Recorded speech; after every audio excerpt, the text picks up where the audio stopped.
Advocate Anjali Awasthi की daily story सुनने के लिए आप हमारे चैनल सर्व एक्सप्लेन को सब्सक्राइब कर लें, लाइक कर दें और एक अच्छा सा कमेंट भी कर दें। तो चलिए फटफट से शुरू करते हैं। हम देखते हैं कि वेद अपनी माँ से बातें कर रहा होता है और कहता है कि माँ ये तस्वीर देखो कितनी अच्छी है ना, बिल्कुल तुम्हारे जैसी है। मुझे तो ये लड़की पसंद है, तुम्हें पसंद है क्या? और वेद अपनी माँ से कहता है कि माँ जब भी तुम छुट्टी थी तो मैं तुम्हें ढूंढता था, मुझे यही डर था कि तू कहीं गुम ना हो जाए, लेकिन सचमुच तू मुझे छोड़कर चले गई है। मुझे तुम्हारी बहुत याद आती है माँ। वेद की आंखों में आंसू होते हैं। आगे हम देखते हैं कि पद्मा आरती को शादी का जोड़ा देती है और पूछती है कि तुम्हें पसंद आया क्या, अच्छा है ना? लेकिन आरती पद्मा को कहती है कि इससे भी अच्छा जोड़ा मैंने देखा है कहीं। पद्मा कहती है कि तुमने कहाँ देखा है? आरती कहती है कि मैं अभी लेकर आई। आरती अलमारी खोलती है और उसमें से एक लहंगा उठा कर ले आती है और कहती है कि पद्मा बॉसी मैं इसकी बात कर रही थी। पद्मा कहती है लेकिन ये तो वकील दीदी का लहंगा है ना? आरती कहती है हाँ, ये पहनकर माँ ने शादी की थी, यही पहनकर मैं भी शादी करूंगी। मगर पद्मा उसे कहती है कि ये लहंगा पहनने की तुम्हें कोई जरूरत नहीं है। आरती कहती है कि लेकिन क्यों? वहीं पर आरती के नानू आते हैं और कहते हैं कि जब एक बार तुम्हें कह दिया है नहीं पहनना तो नहीं पहनना। आरती अपने नानू के पास जाती है और गले लगकर रोने लग जाती है। आरती कहती है कि नानू आप मुझे ऐसे क्यों डांट रहे हो? मुझे बिल्कुल भी अच्छा नहीं लगा। मेरी शादी हो रही है, क्या मैं अपनी पसंद के कपड़े भी नहीं पहन सकती? आरती के नानू कहते हैं कि बिल्कुल भी कोई जरूरत नहीं है, ये लहंगा तुम्हारी माँ का है, तुम्हारी माँ अब विधवा हो चुकी है। आरती कहती है कि तो फिर क्या हुआ नानू, पापा के साथ शादी करते वक्त माँ ने यही लहंगा पहना था ना क्या? आरती वही लहंगा अंजलि के पास लेकर चले जाती है और कहती है कि माँ मैं ये लहंगा पहनना चाहती हूँ, ये सब लोग मुझे ये लहंगा पहनने नहीं दे रहे। आरती कहती है कि ये लोग जो लहंगा खरीद कर लाए हैं वो भी लहंगा बहुत अच्छा है, मगर मुझे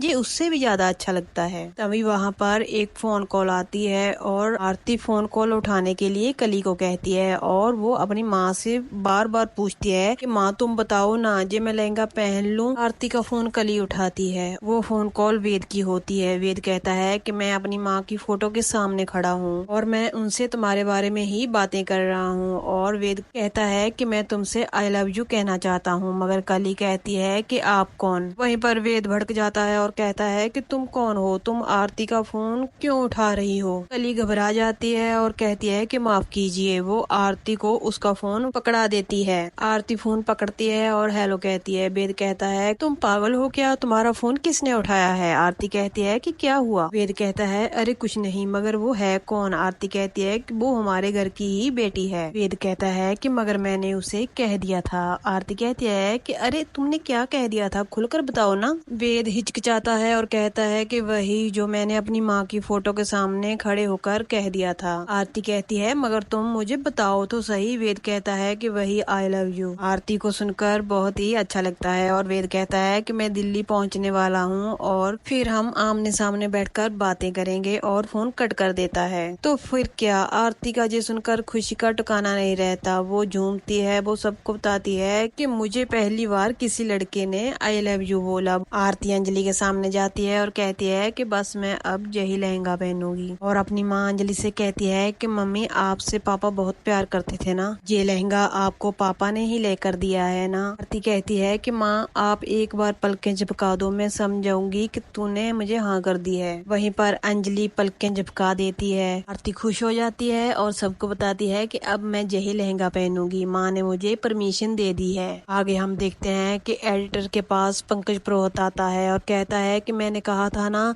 मैं उस लड़की से मिलना चाहता हूँ, फिर आपने उसे मुझसे मिलवाया क्यों नहीं है? एडिटर कहता है कि ऐसी बात कोई भी नहीं है। वहीं पर पंकज पुरोहित कहता है कि पहले अच्छे नागरिक बनिए फिर आप एडिटर बनना। और पंकज पुरोहित जी कहते हैं कि आप समझ क्यों नहीं रहे हो, वो लड़की बरूद के पहाड़ पर चढ़ रही है, एक छोटी सी चिंगारी उठेगी और सब कुछ जलकर तहस नहस हो जाएगा। और कहते हैं कि जिस क्रिमिनल के पीछे पड़ी हुई है ना, वो उसे गिद्धों की तरह नोच कर खा जाएंगे, कहीं का नहीं उसे छोड़ेंगे, वो जान से मार देंगे उसको। एडिटर कहता है कि उसकी शादी है, उसे थोड़ा सा टाइम दे दो। मगर पंकज पुरोहित जी कहते हैं कि मुझे अभी के अभी उससे मिलना है। एडिटर कहता है कि मैंने आपको बताया है ना, उसकी शादी है, इसीलिए मैं आपसे कह रहा हूँ। मगर पंकज पुरोहित जी भड़क जाते हैं और कहते हैं कि भाड़ में गई शादी मेरी, अभी उससे बात करवाओ। एडिटर कहता है कि मैं बात तो आपकी करवा दूंगा, मगर वो आपके सामने जुबान कभी भी नहीं खोलेगी। हम देखते हैं कि आरती अपनी माँ से बातें कर रही होती है। वहीं पर उसको कॉल आ जाती है। आरती फोन उठाती है और कहती है कि हाँ एडिटर सर बोलिए। मगर पंकज पुरोहित जी कहते हैं कि एडिटर नहीं, मैं बोल रहा हूँ पंकज पुरोहित। और वो आरती को कहते हैं कि आप इसी वक्त ऑफिस में आइए, मुझे आपसे बहुत जरूरी बात करनी है। आरती पूछती है कि किसके बारे में। पंकज पुरोहित जी कहते हैं कि जो आप स्टोरी कवर कर रही हैं ना, उसी के बारे में मुझे बहुत ही इम्पोर्टेंट बातें आपसे करनी है। और पंकज पुरोहित जी कहते हैं कि तुम्हें पता नहीं जिनके बारे में तुम स्टोरी बना रही हो वो कितने खतरनाक लोग हैं, वो तुम्हें जान से मार डालेंगे। आरती कहती है कि हाँ मैं स्टोरी कर रही हूँ, उस पर मैं लाइव स्ट्रीमिंग भी करूंगी। पंकज पुरोहित जी कहते हैं कि ये तुम लाइव कब कर रही हो। आरती कहती है कि जिस दिन मेरी शादी है, दोपहर को मैं लाइव स्ट्रीमिंग करूंगी और रात को मेरी शादी होगी।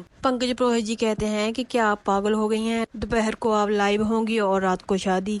आरती कहती है कि हाँ आप देखते रहिए कि कैसे मैं उन दरिंदों को एक एक कर कर बेनकाब करती हूँ। मगर पंकज पुरोहित जी कहते हैं कि ये सब जो आप कर रही हैं ना, उसमें आपको हमारी जरूरत पड़ेगी। आरती कहती है कि नहीं नहीं, मुझे पुलिस की कोई जरूरत नहीं है, मुझे उनकी हेल्प नहीं चाहिए। पंकज पुरोहित जी कहते हैं कि मैंने पहले भी आपको बताया कि आपकी जान को खतरा है, वो आपको जिंदा नहीं छोड़ेंगे। आरती कहती है कि क्या मेरी जान को खतरा है, वो मुझे जिंदा नहीं छोड़ेंगे। वहीं पर उसके नानू आ जाते हैं। आरती कहती है कि इन सब बातों से मुझे डराने की कोशिश मत करिए, मैं इन सब बातों से नहीं डरती हूँ। दोस्तों यहीं पर स्टोरी का एंड हो जाता है। अब हम देखेंगे कि आगे क्या होने वाला है। क्या आरती की जान को सचमुच खतरा है, वो लोग क्या करने वाले हैं, क्या आरती की शादी वेद से होगी या नहीं, ये सब कुछ जानने के लिए आप हमारे daily advocate Anjali Awasthi serial की स्टोरी सुनते रहें। तो कल मिलते हैं एक और नई स्टोरी के साथ।